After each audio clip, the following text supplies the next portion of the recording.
Hello everyone and welcome back from lunch. I hope you enjoyed it. I know I did. And I also hope you took advantage of all the excellent networking time you had available. Up next we have Tony Fowler from GMR.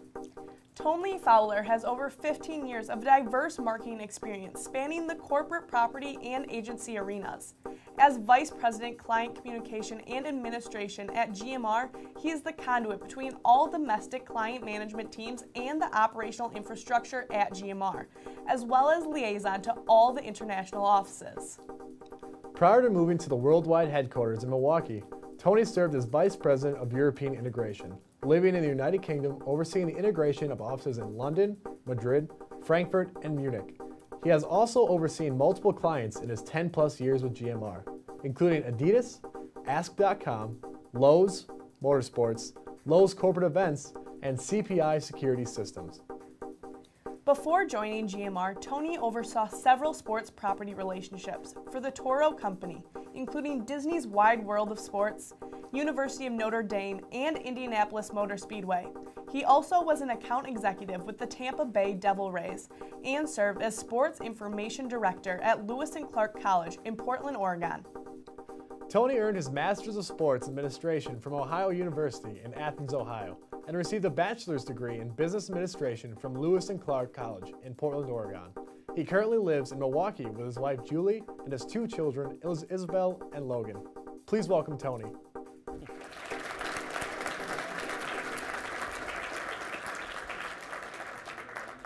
Wow, what an introduction. Wasn't sure if that was CBS News Night or something going on there. So thank you everyone for having me. I'm excited to be here. I want to first call out my colleague Dana Ashaker, who's a graduate of Whitewater and a former person sitting in this seat who asked me to be here with you guys today. So thanks, Dana, for inviting me out. I appreciate that. I'm not sure where you are, but I know you're out there somewhere.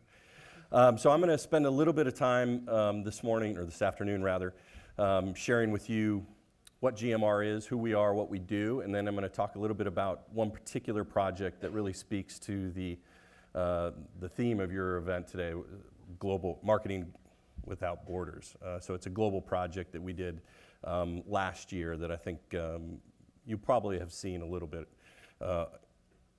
well, whether you were watching TV or not during the Olympics, but you more than likely will have seen it.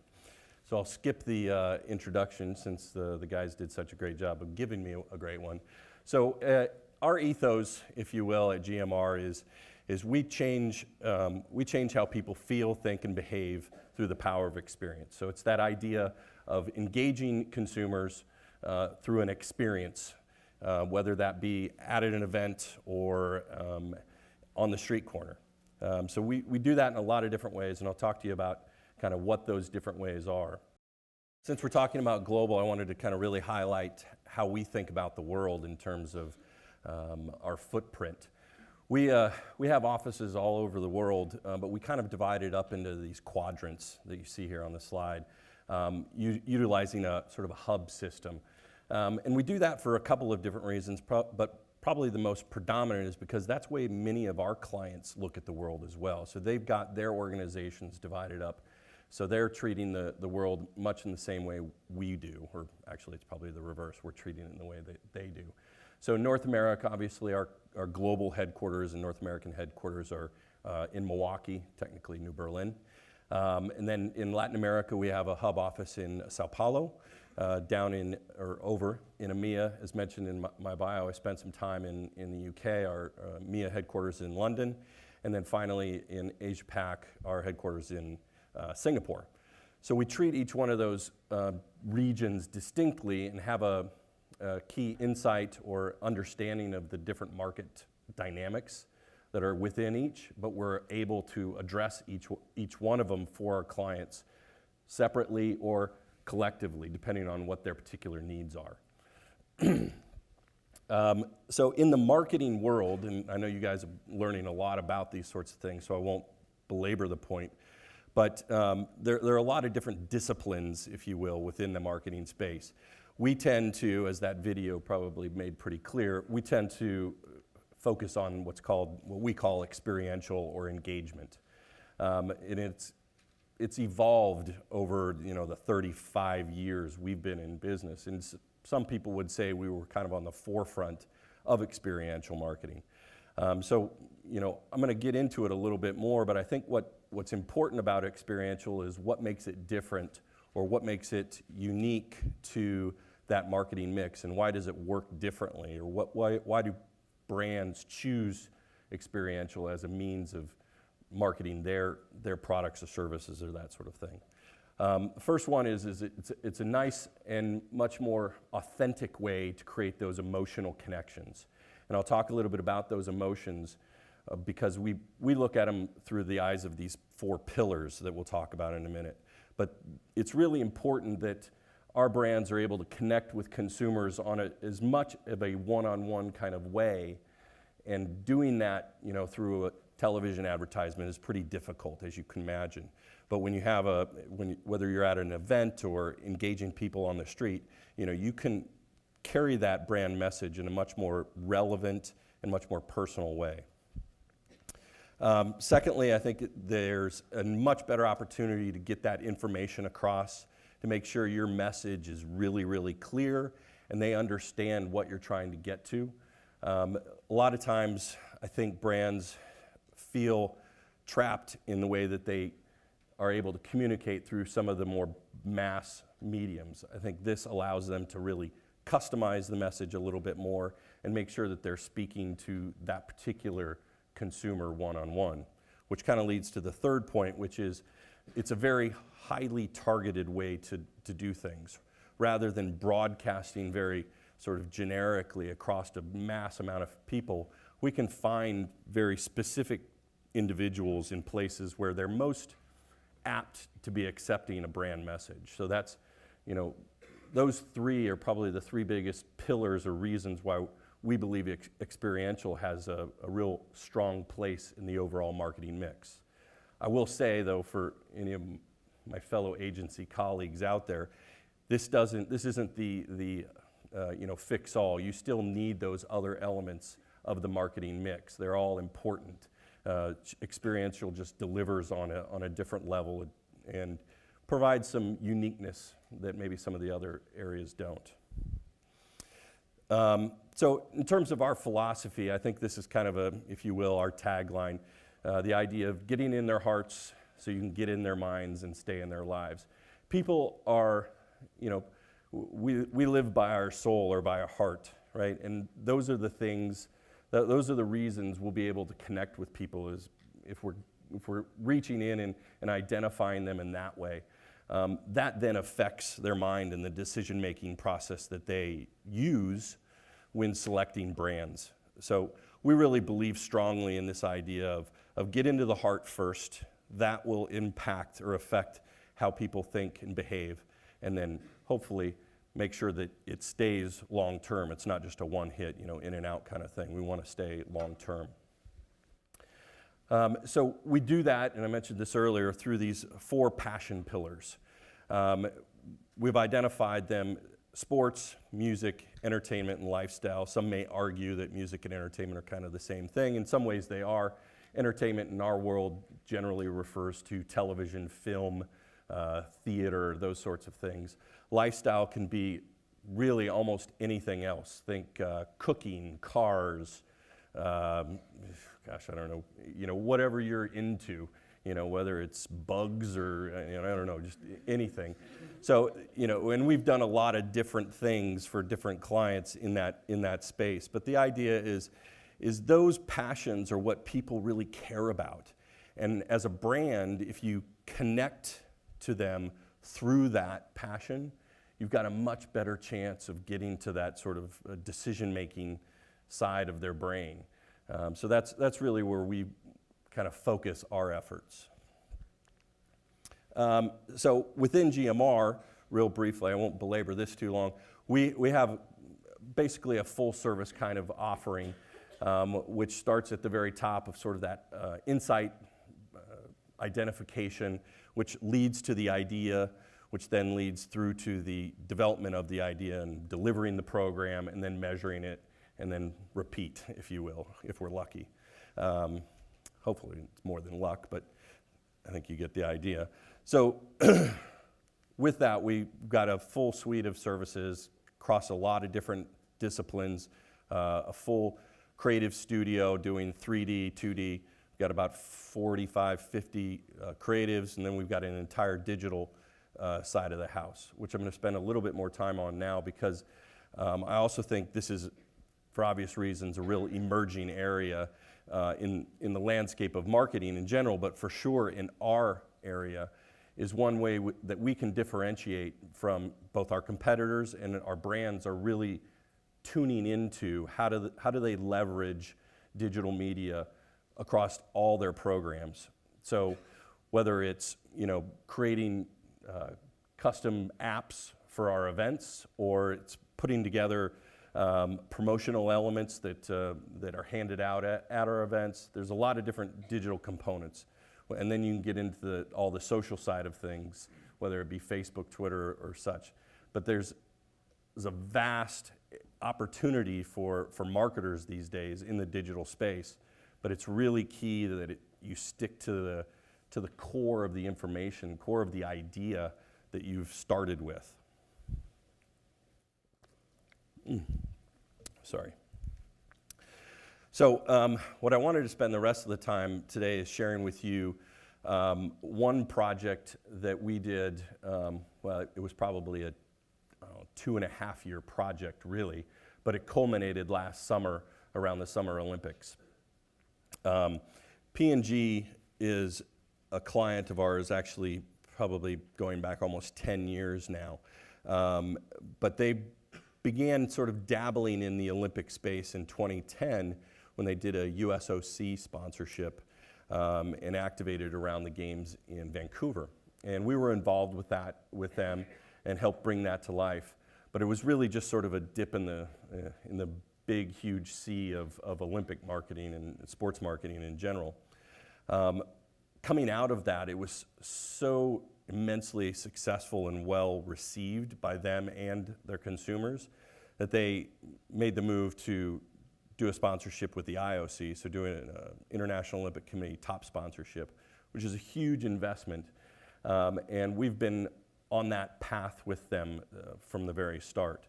And so what we undertook at that point, so in early 2011, I guess, or late 2010 really, was to begin building the plan and the execution for the Summer Games last summer in 2012 in London. So that's what what I'm going to talk about a little bit here. So a couple of things before I get into all the details. Obviously, this is a pretty big undertaking for us, and I'll caveat the fact that that wasn't all us. We had a lot of help along the way. We worked with many other of P&G's agency partners to deliver some of that work. So it was a massive global project that literally covered the globe. I think they're in 200-ish countries across the globe, and I think it was activated in well over half of them, so that you saw that Olympic come to life, whether it was at retail or otherwise. So huge program. It's a big proof point for us and what we provide, but it's also been a real sort of blessing to us because just earlier this week, P&G recognized us as a partner, as an agency at an event that they do for all of their partners. They have over 500 agencies, give or take, and recognized about 20 to 25. So it was a big coup for us to be recognized within that group of folks.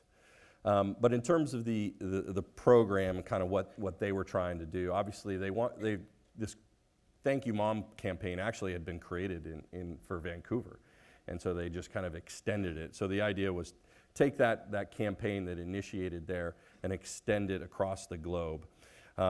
Use the athletes. They signed over almost 200 athletes, and we actually were very instrumental in that process, identifying those athletes across the globe, contracting with them, and then working with each one of the athletes and their representatives, depending on whether it was being involved in above the line commercial type stuff or making appearances on behalf of P&G.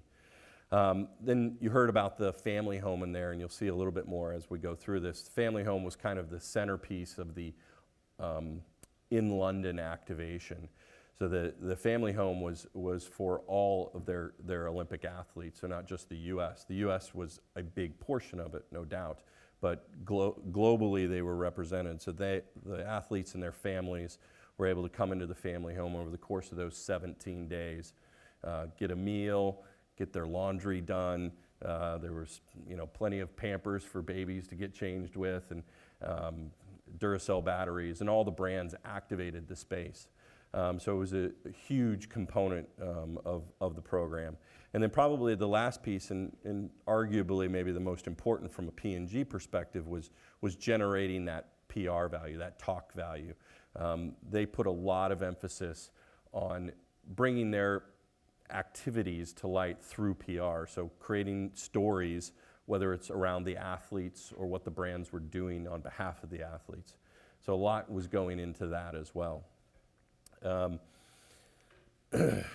So from our perspective, kind of where we sat at the table, if you will, was we worked with them on the global sponsorship. So we were kind of the conduit between the IOC and the P&G corporate folks.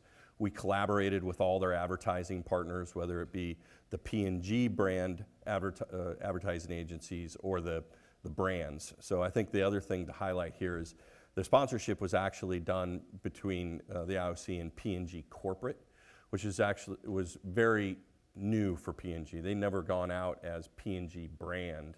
It was always the brands themselves, the Pampers, Tide, Duracell. Those were the brands that you saw, that we all saw at the store, and they really talked down or kind of kept the P&G behind. It was, it's on the bottle way at the bottom in a real small print. But this was an effort for them to consolidate and really, one, create some efficiency around the spend that goes with an Olympic sponsorship. So again, working with a lot of different partners on the PR side. Again, we identified, contracted, negotiated all the athlete and their mom. Many of the athletes, part of the deal was their mom was included, because obviously the story was about their moms. We worked very closely with all their retail partners or the retail agencies.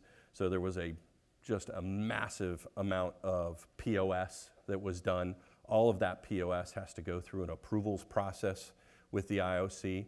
So our teams across the globe, we have teams in the US, in the UK, in Brazil, and in Singapore, who were managing the approvals processes in each one of their regions.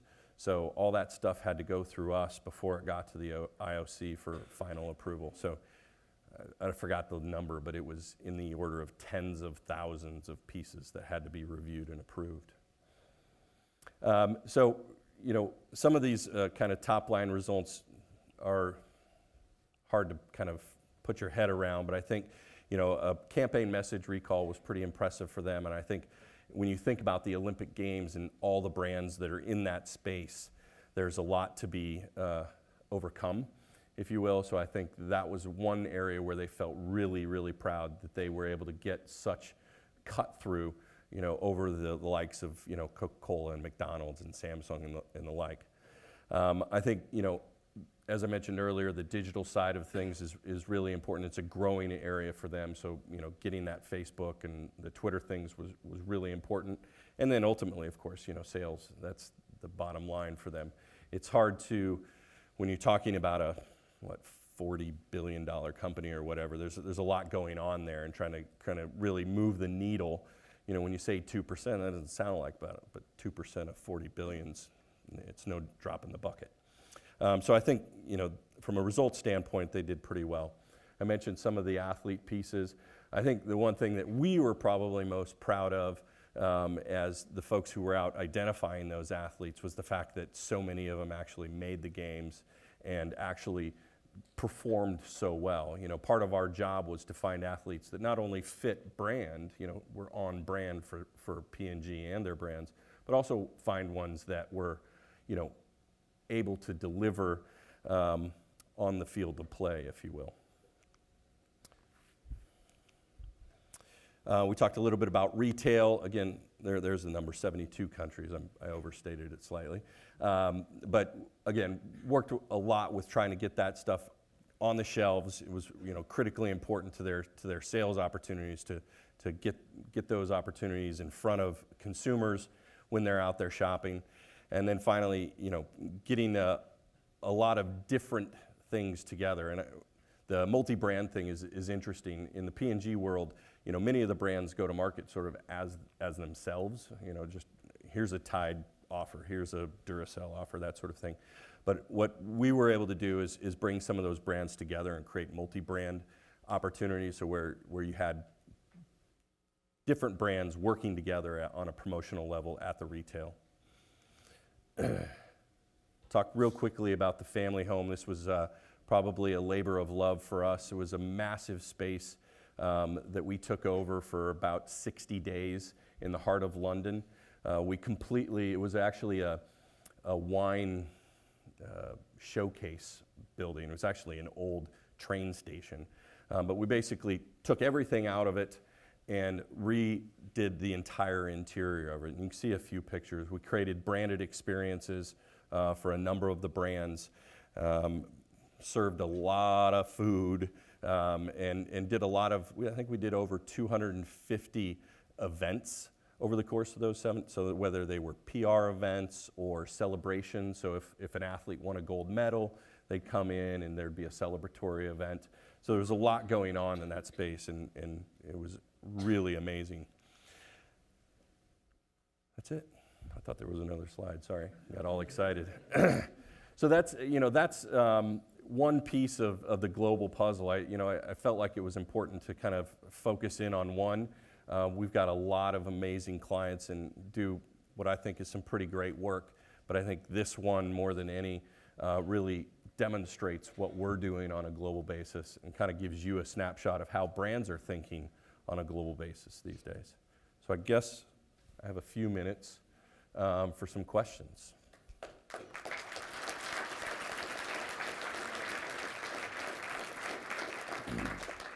All right, so just like we did before, anybody that actually has a question, just come into the aisle and just go single file and just do it.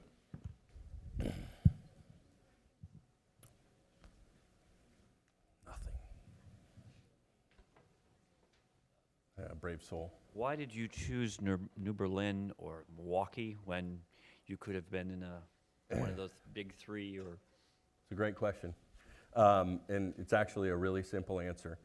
GMR stands for, anyone? Dana, you can't say. Gary M. Reynolds, he's the founder of the company. He is born and raised in Milwaukee, actually West Allis. And so we've been in and around West Allis, New Berlin for 35 years. Yep. Well, we're waiting for some brave AMA souls to come up here, at least from Whitewater, if no one else will. Last night I was watching Robin Williams' new show. Well, actually it was on a tape delay. They did a really cool outside event that really blew up, literally blew up. And they turned that into another PR event, how they marketed it. Do you have a failure that you turn into a success? Ooh, failure. We try to forget about our failures, I think, most of the time. Wow. I think, I'm not sure this is answering specifically the question, but I think one of the things, especially when you're dealing in sort of the live event space, you never really know what's going to happen. And so I think, especially in the world of sport, many of our brands are tied to whether they be athletes or teams or what have you. And they're trying to, leverage the success of said athlete or team. And so you put a lot of effort sometimes in planning for that success, and sometimes it doesn't materialize. And so, I'm not really answering your question directly, but I think there's always room to be prepared. And we spend a lot of time preparing for, what might happen when in actual fact it sometimes doesn't. So, yeah. Hi. Will you be, I guess, executing anything for the upcoming Winter Games in Sochi? We will, as a matter of fact. We'll be there with P&G. We'll have a family home, but slightly smaller scale. Some of our other Olympic clients include Visa, Samsung. We're working for Volkswagen Group Russia, so they're the official auto sponsor there. Who am I forgetting? We're doing some work with BP, British Petroleum. They're not an official sponsor, but they're involved in the USOC Olympic side of things. I'm sure I'm forgetting someone, but those are a few of the big ones. Yeah. Thank you, Tony, for the insightful presentation. Yeah. I just want to know, what does a timeline kind of look like for a campaign as large as a P&G one? How far out do you start planning for something like that? Well, for this particular one, I mean, it literally was a good 2.5 years. I mean, from the time in which they signed the agreement with the IOC in they announced the agreement in July of 2010, and the games were in August 2012. So, I mean, really from that moment they sort of announced there was a 2-year sort of planning cycle and getting ready. You know, company the size of P&G and all the various brands, you can imagine, and there's a lot of players involved in that process. So, you know, getting a lot of things lined up, you know, working into the retail cycles. You know, a lot of these brands are planning their plans literally 12, 18, even 24 months in advance, you know, with their retailers, selling programs in and that sort of thing. So for this particular one, it was 2 years. We have done, you know, big programs on a much tighter time frame. I wouldn't say anything of that scale, but you know, we get called and asked to deliver on projects, you know, in 2 weeks' time. So we're pretty nimble bunch. We know how to move fast when need be. Thank you. Yeah.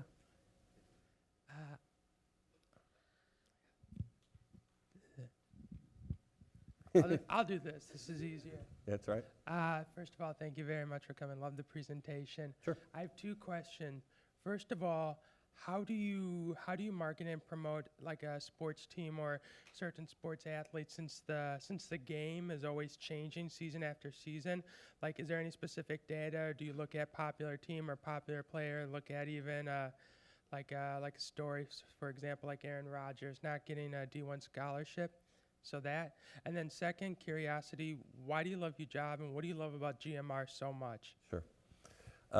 So the first question, our business, our clients at the end of the day are most often brands. So we don't work directly for the teams or the athletes, and that's not, we do a little bit of consulting for some of them, but very rarely. So our focus when we talk about the teams and the athletes is probably twofold. One is brand fit. So do those properties, do those athletes represent the core values and attributes of the brand? And then I think the other part of your question, I think, was sort of the timing and kind of working around that. It varies. There's no real sort of tried and true. It just depends on, you know, what the brand's goals and objectives are. What are they trying to accomplish? Some brands are more focused on seasonal times. So Miller Coors, they're trying to sell beer all year long, but the summer's really important, right? So we might focus more energy around the summer potentially. So that kind of plays into the timing question. So hopefully that kind of answers what you were looking for. As far as your question about why do I love my job, I think, well, first and foremost, because what I do is so interesting, and it is never, ever the same. Every day is different. There's always a new challenge in front of us. I think at GMR, I think one of the things that's, really, differentiates us from a lot of companies who kind of live in our space is, we have an ethos, and I think Dana and Missy mentioned it earlier. It's kind of work hard, play hard. And so we're always looking for people who who are willing to get in and, roll them up and get your hands dirty, but at the same time, be willing to, work with the team. That idea of work hard, play hard is really about a team mentality and the ability to kind of get in there and take on whatever comes your way. It's being flexible with the environment. So in short, it's just a great company. I've loved my 10, almost 11 years with it, and it's been a pretty amazing run so far. Thanks, yeah. Yeah. Loved your presentation. My question is, when you're working with clients, how long does it usually take to come up with a plan, say like for the family home? There's no tried and true on that either. It can happen really fast, or it can happen pretty, it can take quite a while. It just depends on what the opportunity is. Sometimes we have to just move really fast. You have to figure out what the opportunity is and what the idea is, and then go with it. Sometimes there's a lot of insights that go into the idea and coming up with it, so you spend a little bit more time, trying to understand what's the dynamic with the brand, with the consumer, with the target, and then really putting a lot of emphasis around kind of developing that plan. So there's no tried and true. It can be very short, or it can be pretty long. Thank you. But is one more, or was that the last one? One more. Okay, great. Thanks. So, what is your most challenging part of your job that you find on a day-to-day? I mean, it can frequently change, but Yeah. what is the biggest thing? Well, my role is actually pretty unique in that I don't currently work on any particular client business anymore. My first 7-8 years I did, but since I moved to London, I've been really a bit of an integrator. So that's connecting dots within our organization, across borders, across departments, and making sure that people are, communicating and making sure we're leveraging all the different resources we have around the globe. It's when you're 800 people across, 20 some odd offices, it's real easy to not necessarily know who's where, who knows what. And so a big part of my job has been doing just that, is finding that person and connecting them with that person. So I think that the long answer to a fairly easy question is, it's trying to be available to everyone that's looking for help, looking for support, and identifying those opportunities and then making those connections. Sometimes it's easy, sometimes it's a little more complex. Great presentation. Cool, thank you. I guess I'm done, so I appreciate everybody's time. Thanks so much.